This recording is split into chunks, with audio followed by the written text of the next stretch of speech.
Welcome to Releasing Your Inner Dragon, where story creators talk story creation. Drake is an award-winning fantasy novelist and creative writing teacher. You can find his epic fantasy series, The Genesis Oblivion, on Kindle Vella. Marie runs a fantasy world-building channel called Just in Time Worlds, and her first book, The Hidden Blade, is available on Kindle Unlimited. We hope you enjoy this episode. Hello and welcome to Releasing Your Inner Dragon with Drake and Marie, where we talk about all things story.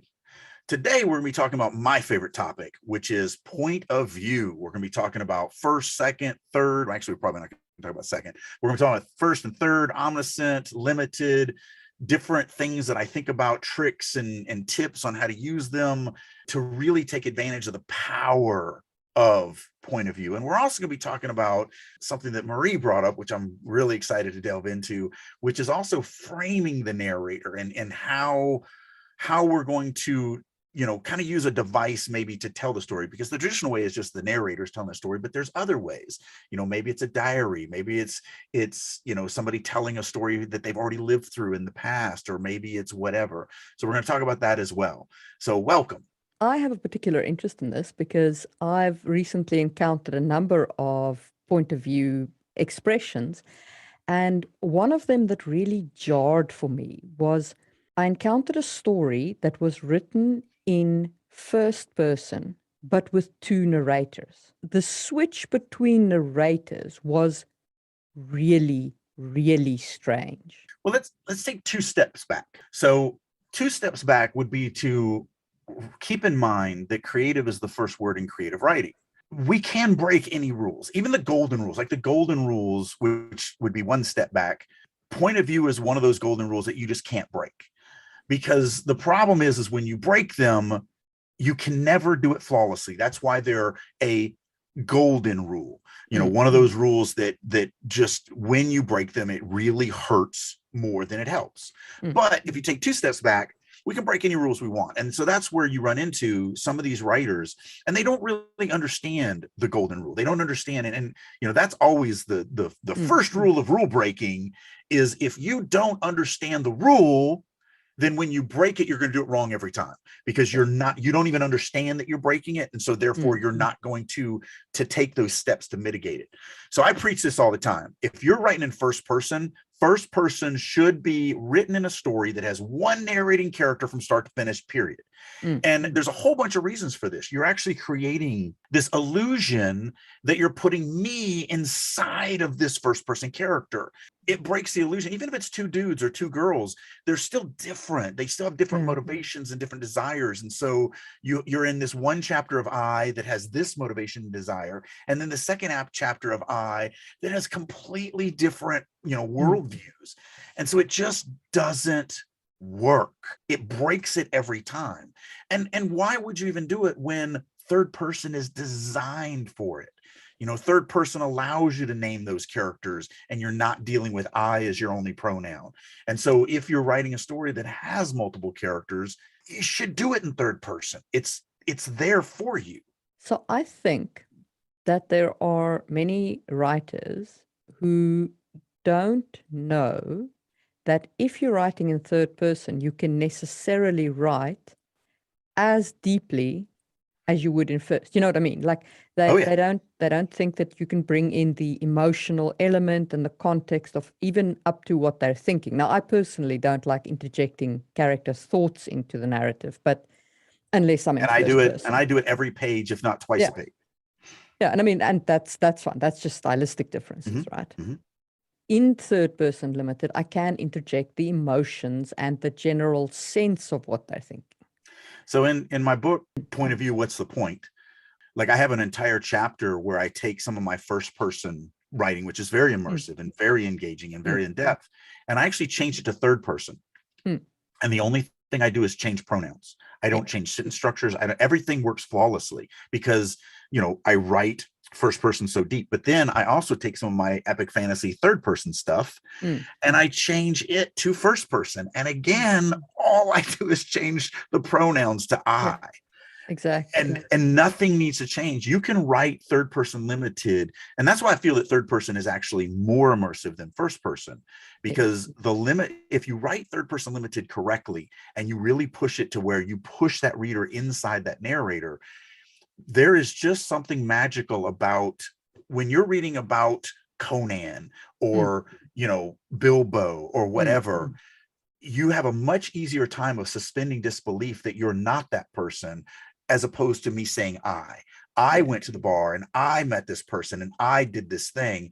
You as the reader is always being hit with, oh yeah, that's them, Yeah. because they're That's saying them, not me. Yeah. right. And so even though you can suspend disbelief with that as well, Mm, I still believe that you just get one extra step deeper when you're in third person limited, if you're writing it truly mm, immersive and truly showy, and really taking advantage of all the power of third person limited. yeah. I actually think it's a more immersive POV than first. One of my favorite books that's nonfiction is Billy Crystal's life story. It's Yeah. I can't remember, something about Sundays. It's like 50 Sundays or 100 Sundays or whatever, and it had to do with how many Sundays he had with his dad before his dad died. But anyway, it was a fantastic book, but it's written in first person, and it's Billy Crystal writing about Billy Crystal's life. So Billy Crystal is both the writer and the narrating character. But normally, like, because the only first person I traditionally write is Mm. when I'm writing as my female author name, writing female main characters in romance. So I completely change everything when I Mm, go into first person. So I become a female, the character becomes a female, and I'm writing in first person, and I've just kind of, that's where I write my first person, because it's easier. It's like a vacation for me. My mm, third person is so all encompassing and so detailed, and mm. so, because it's epic fantasy, and epic fantasy readers want that level of detail, they want that level of complexity, they want Mm. that level of world building that they're going to explore. I mean, the difference between first person and third person is very obvious. But there's also, okay, so let's just address second person, because I guess there will be people who'll be like that you can write in second person. I actually have one story Yes. published in second person. Yeah. So yes, you can do it in second person. There's a couple of things you can do. So you can do the story that you did where you're talking to the narrator through a cassette, Right. right? Right. And that's the thing. So to catch Yeah. everybody up, it's a cheat. It's a little short story of mine called Wishing You Weren't Here, where you're the main character, Mm, but you're only in the story for the first 2 or 3 paragraphs, a couple paragraphs in the very middle, and the mm, couple last paragraphs, because the rest of the story is really told in first person, because mm. you are listening to a tape. And Yeah. so the majority of the story is what goes on that tape. Yeah. And so it's 2 guys that are talking in an insane asylum, and you're Mm. listening to it. And so for the most part, I cheated, and I get away with it. But yeah, it's second person creates some really weird sentence structures. It creates some really weird things that, like, you can never describe the POV character, because if I said, they have gonads and females are reading it, they're like, well, this isn't me. If I say they're skinny, if they're fat, if they're white, if they're black, like, literally no matter what detail I give about it, not everybody has that detail. And that's the thing. Like, if I think about the only second person books I've ever read has been the choose your own adventure style. Choose your own adventures. And Lone Wolf. and how-to guides. Yeah. First you're going to take part A, and then you're going to fit part A into part B. So that works really well in those, because then it's like, yeah, I am going to take part, like, you are talking to me and I am going to do this. So it works really well there. It works really well in choose your own adventures, because you're kind of picking which route we're going to go. And there's, I guess, in the film media, if I think about Dogma, every time that they turn to stare at the camera and they go like, and you do blah, blah, blah, I'm like, I guess that could be classified as second person storytelling. So I call that breaking the fourth wall. It is. So the weird thing about movies, so, I write movie scripts as well. The weird thing about movies is they don't have a point of view. There's no such thing as a point of view in a movie. They have, camera, that you have an audience. And so, you have 2 modes. You're either going to create this illusion of this world that the audience is, kind of voyeuristically watching, or you can break that wall where you turn directly to the audience and you talk to them. And that can work, but it has to be a plot device that you set up from the beginning and use throughout the entire, thing. And it can also be used horribly. Yes. It can ruin a story really quickly. Can. But okay, so we know the difference between first and third and second. But in third person, you have an array of narrators. A dozen at least. Yeah. I only talk about 3 because they're the 3 that are pretty much alive. But there are lots of different versions of third person. Let's start with Omniscient, because that's what Tolkien wrote in, I think. Like I have heard arguments that the Silmarillion, at least, is an unreliable narrator, but the Silmarillion isn't even a story. Yeah, it's not a collection of notes. Yeah, it's a collection of notes. So let's leave that aside. The family was going to make some extra money on after Dad died. Yeah. Like that's really what the Silmarillion is. Yeah. So let's leave that one aside and talk about the main stories, which is the omniscient narrator.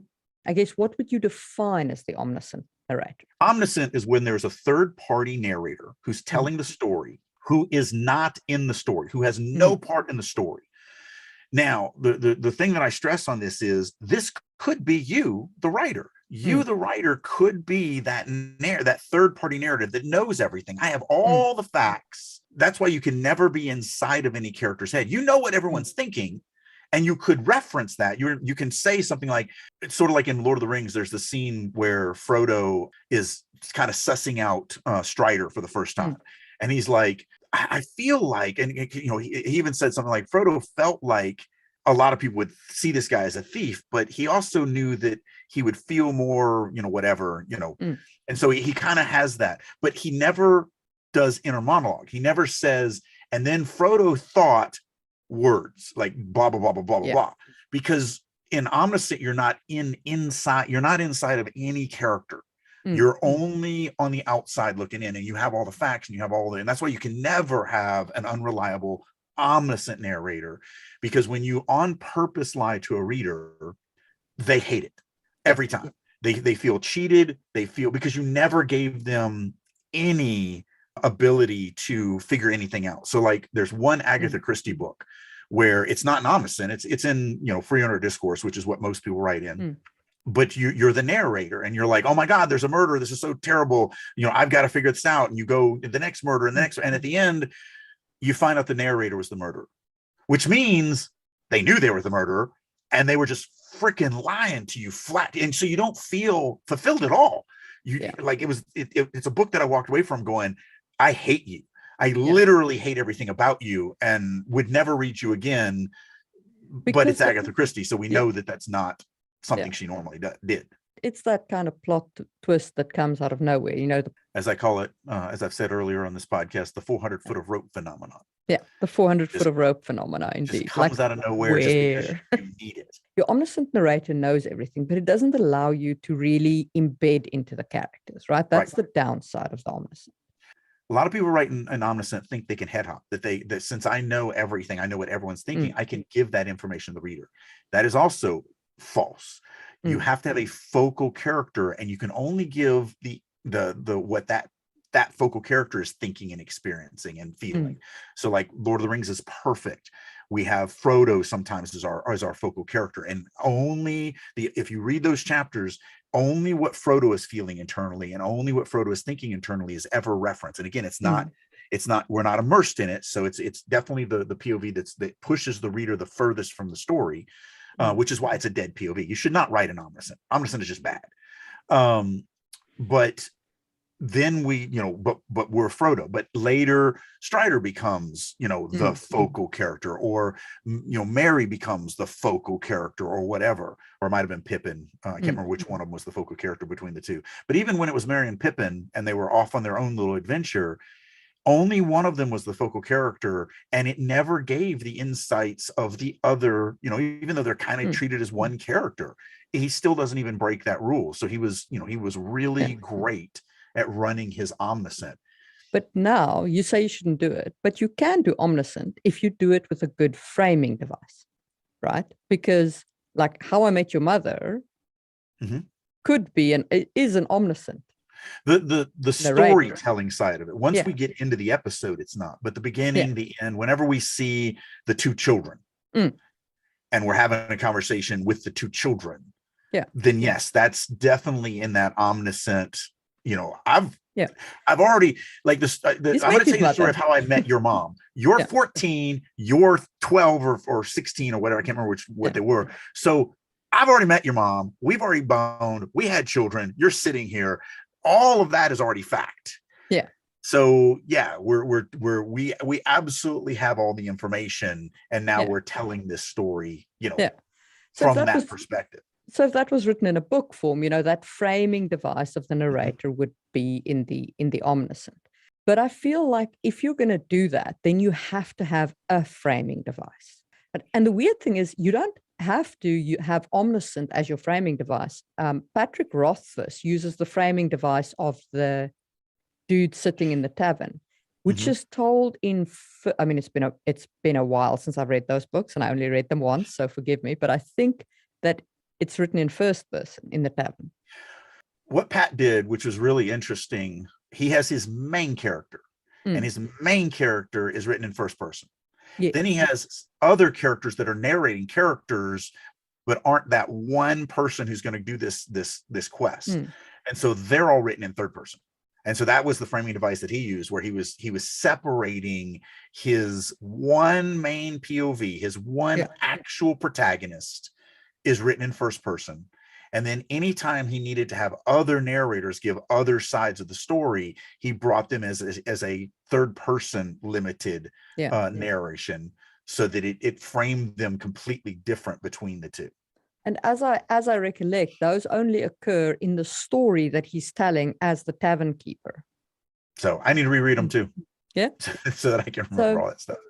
But I swear I remember like it was that way around. I think it was the eyes in the tavern and then the third person in the rest. But anyway, so you can have that framing device of the different narrator from what is going on inside the story. But I don't think that you should have an omniscient narrator without a framing device. And the same for me applies to the unreliable narrator. So let's just talk about how the unreliable narrator is different from the omniscient. So when you slip into limited, first person, third person free inner discourse, third person limited, those are limited points of view, which means the writer is no longer has anything to do with writing the story or telling the story. They're writing the story, but they're not telling the story. Yeah. It's the character who's telling their story. And the reason why that gives you the ability to have an unreliable narrator and not piss off the reader is because the character isn't lying to the reader. If the character believes, if I'm Sally and I believe that John is the best guy in the whole world and loyal and loving and caring and he's everything that I want in a man, then that's the truth. That's what I feel. And then and the reader feels that too. And we do these scenes that build this up and show how awesome John is. But then the reader with me walk into the room and see John boffing my best friend. And that shatters everything. That shatters the reality and the truth and everything. So obviously we were wrong, but we weren't lying to the reader. We only had the facts that we had. And those facts said that John was an upstanding guy. And later we find out that he's not. And that's the reason why limited is so much better than omniscient, because that's way more dramatic. Living through that life, a couple chapters, and then finding, having that soul crushing moment when we catch John cheating on us is way better than in omniscient. You might write something like, Mary loved John. He was she thought he was the best, most loyal, greatest person ever. Little did she know he was actually having sex with her best friend. Like, there's no drama to that. There's no, but it's omniscient. So I know everything, and I know that John is cheating on her. So I'm just going to, kind of info dump, tell you that crap right in that moment in time, because I can't lie to you. I can't. If I lie to you, then I'm just cheating. If later on in an omniscient we find out that John was cheating and I the omniscient narrator, painted him as this perfect person, then you don't feel shocked. You feel duped. You feel like you were the sucker. You do. But if I'm now thinking back to our prime example of Omniscient of Lord of the Rings, Tolkien does keep it secret that our boy Boromir is tumbling deeper and deeper into the embrace of the ring. I don't think so. he does expose it, but he doesn't introduce Boromir and say, and Boromir had this fundamental flaw of ambition. You know what I mean? Right. Like, being an Omniscient doesn't mean you have to tell the future. Yeah. It just means, so we watch Boromir fall to the ring, to the temptation naturally. And it happened in time, you know, in this set, you know, here's the scene and this is how he acts. So he never lied to us. He was like, let me introduce Boromir. He's a great guy. Let me introduce Boromir now, where he's doing something that's a little odd. Oh, now Boromir's literally trying to take the ring. Oh, but now Boromir realized what he did, and he's now going to die to make amends for him being an idiot, to recapture his honor. So everything is still fact. There's no lying at any given time. So I think that since we're reading that chronologically, we're, you know, absolutely not being lied to, and we see the progression on it. And again, it depends on how you write it. The Mary John thing was a fictitious thing I literally just made up on the fly. I don't know. But maybe you could write that to where it does in Omniscient, and it doesn't make the reader feel like you've cheated. But that one is going to be a lot tougher. Watching someone fall to temptation over time, you're never lying. Like, so when you introduce Boromir, you're truthful in how he is. And then as he falls, you're truthful. But when you introduce John, if he's already, you know, sleeping with my best friend, but you introduce him as awesome, that you're flat out lying to me. Yeah. Because you know he's not, you know, a good guy. And so that's where I think that those you're letting me labor under the illusion that he is. Right. And so when we meet Boromir, he is what we meet. He is this honorable, just man. And we know this because once he realizes that he fell, once he realized that he, you know, gave into the darker side of humanity, he then makes amends for it. He goes back and dies the man that we met at the very beginning of that. So I think that's a little different. I feel like, you know, I never am lied to. So I never feel like you've cheated me and made me the sucker. Whereas, you know, in other situations, Omniscient can absolutely make the reader feel like a sucker. And that never is good. It's never good your reader never likes you, you know. No, nobody likes to be a sucker. No. And they're not going to come back. You know, that's the thing. You can go, oh, but that's what I want you to feel. Then you don't want readers. That's what you want. You want to be a broke writer. You know, my company is Starving Writer Studio. And right now it's not an ironic title. I'm hoping eventually it's I can look back and go, all this money I've made, but my company is called Starving Writer Studio. And it can be this ironic kind of funny thing. Right now it's just dead serious. It literally is just fact, which is sad. If that's what you want to be, then just piss off your readers and you'll stay a starving writer for the rest of your career. Matter of fact, I'll even do a shameless little plug. Go to Vella to start getting that. And then, you know, I'll finish it up there, but then the whole book will drop after that, which means it does have to come off of Vella. One of the rules of Vella is you can, if it's published on Vella, it cannot be published anywhere else. Hit Vella, link down below. While you're on Amazon, check out Hidden Blade. Okay. Absolutely. Now that we've plugged ourselves, yep. let's talk about actually, I want to do one. Hidden Blade is the only book I've ever blurbed. And I've been asked hundreds of times to blurb hundreds of books, and I haven't yet. And not always because, you know, I didn't want to, but sometimes I just didn't have time or whatever. But Hidden Blade is the only one to be endorsed by Maxwell Alexander Drake. It is. And I mean, my endorsement doesn't mean much right now, but it was good. Like, you should read it. And you should also read Farmers and Mercenaries, which I think is what you're putting up, the edited version. There's a lot new, and it literally, that's why I'm not even going to call it Farmers and Mercenaries, because it's a different story.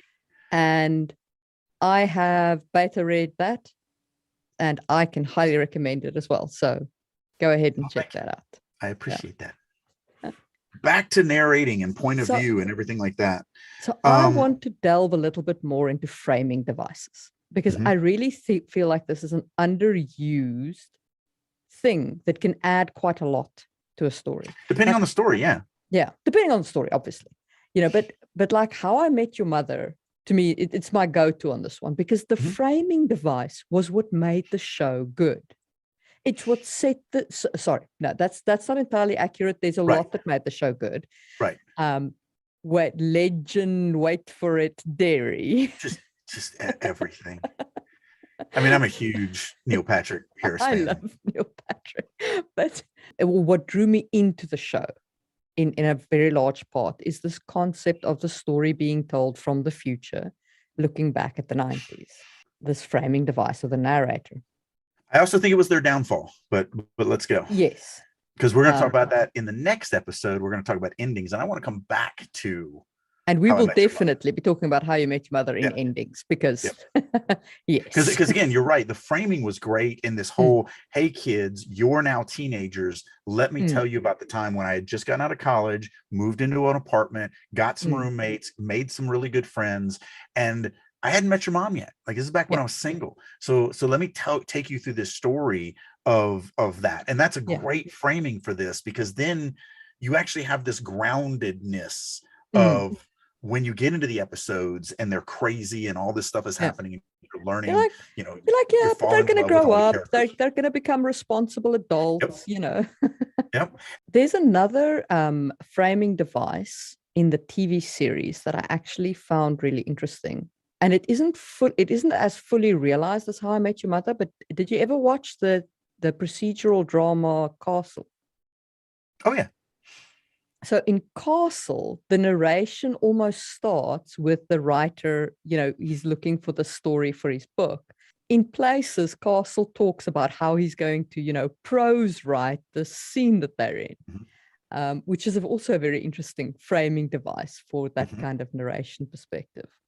I don't know if I see that exactly as a framing device or more of just a plot device, where, you know, the plot device is you have a writer who's a mystery writer who feels like he's running out of ideas. So he gets this idea that he's going to embed himself with the police. So to me, that's more of a plot device than a framing device. But I mean, it still works as a framing device. Go into a literary example. It was a horrible book. One of the worst things I've ever read in my entire life. And I should have known this because I had already read the first book this person wrote, and it was the worst book that I ever read in my life. But when I was walking through Barnes and Nobles, I just saw the title of the book and I went, oh, that's for me. And I just bought it. I didn't look at the author name. And even if I did, I wouldn't have remembered that they wrote the first one. It's Abraham Lincoln Vampire Slayer. And the first book he wrote was Pride, Prejudice, Zombies, which was god-awful to me. Again, this is subjective. So if you loved it, great. It's awesome. I didn't like it. It wasn't a book for me. And so since I had already read one thing that this person had written, I should not have read the next one, but I did, and it was terrible. Like, it's the only book that I've ever, like, never in my life have I ever said the words, the book was better than the movie. I'm sorry, the movie was better than the book, because the book is always better than the movie. But the movie was better than the book, because at least the movie, because I want to bring this up at endings too, because at least the movie had an ending. Yes. When I got to the end of the book, I actually was like, wait, like, did they cut a chapter? Did I get a defaulty copy of this book that just doesn't have the last 50 pages? Because the story, like, because in the movie he kills the vampire, and in the book he doesn't. Nothing. Like, it just, you literally are like, wait, why is this over? But anyway, there's a framing device in there that we'll talk about that in the next episode when we get into endings. But the framing device is Abraham Lincoln Vampire Slayer being the title. You think the main character is Abraham Lincoln, and he's killing vampires. And that is not the case. It's not. It's a different guy that I'm pretty sure, if I remember correctly, I've gone to therapy to get rid of this book out of my mind. But if I kind of go back there into that terrifying, horribly mentally disturbing place, I want to say that Abraham is dead. Lincoln is dead. And so it's this story where it's all written in third person about this guy who is hunting vampires, and he's hunting them because he has found Abraham Lincoln's diary. And so we have this framing device in there where we have these first person scenes that is Abraham writing in his journal, but the story is actually told in third person. But to take framing devices physical, I do want to add one thing. One of the worst things about that book is the fact that they did that, because there's no visual clues. So you're reading along and you're in third person paragraph, third person paragraph, third person paragraph, first person paragraph, first person. You're wait, what? No. And then you're just in third person again.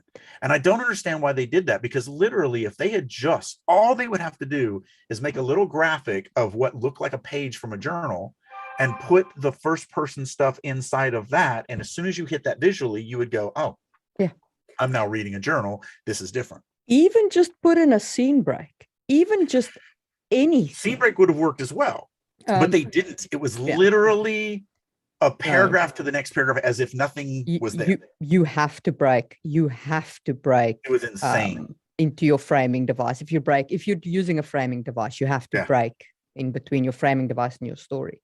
I actually think that a very good framing device as well is Anne Rice's Interview with a Vampire. Now, I have not read Pride, Prejudice, and Zombies. I have not read Abraham Lincoln. And the reason was it was recommended to me because I have friends who like that style of writing, but I don't like undead. I really don't. And I don't really like vampires either. I know that makes me a weird geek, but I think that anything that crawls out of a grave should have stayed in that grave. That is my opinion, and you will not shake me from it. I get it. But I like the romanticized version of vampires, where like Anne Rice's vampires. That's where I can't get into it. I'm like, I can't. This thing crawled out of a grave. How can you see it romantically? Well, but like in Anne Rice's, they don't crawl out of the grave. I know, but I can't get it out of my head. It's just, I can't. Yeah. But I mean, it's Brad Pitt. He's so freaking yummy. And Antonio Banderas on top of that. Oh, forget about it. But anyway, so in the knees. I mean, they did look hot. I'm not gonna lie, they did look hot. Interview with a Vampire was a really great framing device. Yeah. Because you got to tell the whole story while talking to a you. And that you can almost become a stand-in, for your audience. You can almost talk to your audience as well. Yeah. Yeah, it was a brilliant plot device. Like sitting down, having this terrified, kind of unbelieving in the beginning. When they meet in that room with the one light, the little wooden table, and he's like, you can tell the reporter is like, I mean, I'm here. I don't believe this crap. Really believe vampires, right. It's just because you come in skeptical and then you just go on this massive ride. It's breathtaking. It's still to this day, it's still one of my favorite series. And I it's one of the very few vampire books that I genuinely will recommend. I don't recommend everything Anne Rice has written because some of it jumped off a cliff. But Interview was very good. Interview was great. Yeah. Vampire Lestat was great too. It's just that she broke her story. So you have Louis, and then you have Lestat. And Lestat in Interview with the Vampire is a dick. He's just horrible. And I liked him as a dick. He was a great dick. Like he was perfect. Yeah.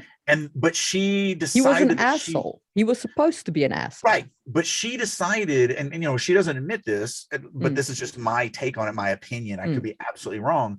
But I feel like she decided that she liked Lestat better, that she felt like Lestat had a more interesting life. So when she went to write that second book, she couldn't write Lestat in the second book as the protagonist the same way that Lestat was in the first book. And I feel like I feel like you could have just done something different, come up with a different, because it really almost was a different vampire. They're not even the same Lestat between these. So that was the only problem that I had with the vampire Lestat, was that I feel like you broke your world. You gave me this vampire, and she covered up by saying, well, no, that was just Louis's interpretation of him. Louis was wrong. And I'm like, but now, it's a whole novel, and he's never proven wrong. Now you say that Louis was an unreliable narrator. But see, that's different because I agree. But to bring us back to our conversation, now you're saying that Louis was the unreliable narrator. Absolutely. But I don't buy that. And here's the reason why. Because Louis unreliable. Well, the reason why I don't buy it is because you could say that Louis thought that he was a dick, but the reality is Lestat did dickish things constantly. Like there's no misinterpretation when he's doing the horrible things that he does. And then he doesn't do those things he's not the same character. He's this much better, more likable character in the Vampire Lestat. And so I really think that's my only gripe with it. I really hate that inconsistency, because she could have called it the Vampire Drake or whatever. Like she could have just come up with a different vampire, and they could have even known Louis and Lestat, and you could have just had this other story because it really was a different character. Yeah. So that's my only problem with it. Or she could have stuck to her guns, and Lestat could have been a dick. That would have been a hard story to make the characters care about at that point. I mean, yes and no, right? If you think about some of the protagonists that we've had in fantasy, you know, starting with Stephen Donaldson, Cersei from Game of Thrones, we have had books and stories told from the point of view of reprehensible characters. I see. Mark Lawrence's Prince of Thorns. I mean, wow! Well, I was going to go with Lolita. Where we're following a pedophile. Like he is the protagonist. Yeah. So yeah, I mean, you're 100% right. So it's sort of like the thing that you mentioned earlier in Omniscient. You know, we got into head hopping, and we never got to the why. And you know, again, I think one of the reasons why people like the way I teach is it's not just this is how you do it, and this is why it's stronger, but it's also this is why. So with head hopping, everyone who head hops has the same opinion. Everyone. I've met tons of people that head hop in their books. I dock them on it, and they go, "Oh, but I want to do it because," and this is the reason they always give. The reason they always give is I'm giving more information about every single character to the reader. So that's a good thing because they know what every character's motivation is. The reason why that's not a good thing is very simple. The only person that gives a crap about every character in a story is the writer. Readers will never care about every. Matter of fact, when you give them too many to care about, they don't care about any of them. So the reason why head hopping every time ruins your story is you are spreading out the reader's love to every character, and you can't. They won't. They're not. You maybe the occasional reader, but you can't pay your bills off of one reader buying your book. You know, you have to have more. Like I love George R.R. Martin. I love Game of Thrones. I do. But that's not head hopping. That's just having a shit ton of POV characters. But there are so many POV characters that there are POV characters that it shames me to admit, I skim them. Yeah. I'm like, oh, it's this dude. I don't really care. Let me just make sure he doesn't interact with anything I care about. Right. And I just skim the chapter. I do. That's like Wheel of Time from Robert Jordan. There, you know, if we just look at the main three, you know, the girls could become POV characters as well, but let's just look at the first three, Randall Thor, Matt Cawthon, and Perry, whatever his last name is. There are times where each one of them has an amazing story going on, and you really just want that. The problem is at those same times, one of the other three, you don't give a shit about. I would find myself skipping a chapter because the next chapter would be one of the two that are strong right now. And then I'd go back later and read the chapter that I skipped, but still I don't want this. So what I like, that I love, and you can, you know, this is in the fans that I talked to in the reviews that are up on me. Like one of the things I love is you get to the end of one of my chapters and it ends in this hard hook. And you're like, oh my God, I've got to read the next, you know, what happens here. But the next chapter is this other character, but oh, right, I really wanted to know what happened to them too. And so, you know, because their chapter ended with this massive hook. So now you're like, well, I'm just going to keep reading because now I just remembered that and I want to fill in that. But then you get to the end of that and it's a hard hook and now it's a different character and you're like, oh yeah, but I really want to know what happened to theirs too. And so I force you to read it in the order that I want you to read it. It works well. Like that switching between point of view characters works well. I mean, I'm doing it in Ducal Air. I didn't in Hidden Blade. Hidden Blade is all written from one point of view. Right. You need to make the reader care about every character. Every character should have, if they're a POV character, if they're a narrating character, they must have their own unique story that also ties in to the novel story. So they're going on a quest to do something, but it will also impact the massive overcome at the end of the story. So, you know, if we were going to make, let's go to Star Wars, because I like to use this as an example. In A New Hope, the first movie, Luke Skywalker, if we're writing this as a novel, is our narrating character. We're going to tell the entire novel through that. And Han Solo is just a secondary character, and he becomes the rescue from without at the end, where he shoots Darth Vader and saves Luke Skywalker and gives him enough time to blow up the Death Star. If we were going to make Han Solo also a POV character. We could, because the groundwork is there. It would be, we would start him off before he meets Luke, where he's actually trying to pay off. And in the remakes, they added a couple little scene where he's talking to Jabba the Hutt and trying, like, I need a little bit more time. So they expand upon a little bit in the movies. But if we're writing as a novel, we actually have to really expand upon the Han Solo debt arc and what he has to do and how he gets tied up in the rebels. And yeah, sure, he's there to save Luke at the end and do that, but that's not, so it ties into the overall big story, but it would still be about, we would still conclude that, because we never, we don't go back and pay off Jabba, we then take the money to the rebels. So that's how we would do two but he also needs his own character growth arc. And this is one of the things that makes me really annoyed with some fantasy authors. They have multiple point of view characters. 2 or 3 of those characters grow over the course of the story. And they have, growth paths, and it's not just plot paths, it's actual growth. And then 1 or 2 of their characters are point of view characters. They're fundamental to the plot. They bring things to the story. They have a story arc. They have zero character. They're secondary characters. They're the same character at the beginning as they were at the end. They're secondary characters that for some reason we made narrators. Yeah. So secondary characters don't have to grow, don't have to change, don't have to have all this stuff. And that's what they do. They write them as secondary characters. Right. You don't care. I don't care. Right. You don't care about secondary characters. Yeah. That's the thing. If you're going to write multiple POV characters, each one has to be as interesting and as strong as every other one, or the readers will skip them, or the readers won't like those characters as much, or the readers will give a negative opinion about the characters that are not as strong. And you don't want that. You don't want them to like 2/3 of your story. It has to all tie in. And it is hard. Because that I hate the secondary characters that are written as narrating characters. But here's my biggest pet peeve. We're in a tavern, we're with the main character, we do the scene, but there's information that I need to give to the reader, after the narrating character leaves. So I'm going to do an entire chapter from the narrating point of this bartender who is never in the story again. But I just did it because I wanted to use him to give this piece of information to the reader.